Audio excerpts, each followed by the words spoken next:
And for me, I guess the way that I approach it is that we do a very systematic approach. People come in, we don't ever consider medication without going through that 3-hour process that I mentioned before.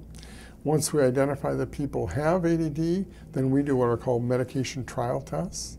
We pick a medicine that matches best with what we think the person's particular problem is. We pick the lowest dose that we think can make a possible effect.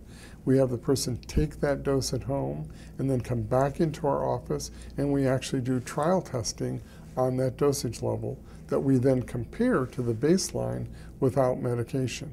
And we might repeat that several times until we find what is an ideal dose of the medicine.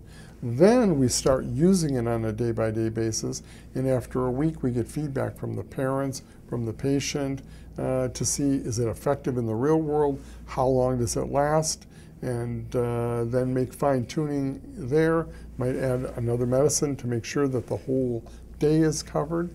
And then once that's in place, people in my practice are seeing counselors on a weekly basis that have an opportunity to sort of oversee how the institution of the medicine and integration into the plan is going. And then every 3 months, I have a visit that's called a review visit with people where we reassess their attention, sometimes with, sometimes without medicine, and review their progress in all spheres of their life and make sure that there's no negative side effects, monitor their weight, their height, their blood pressure, their heart rate.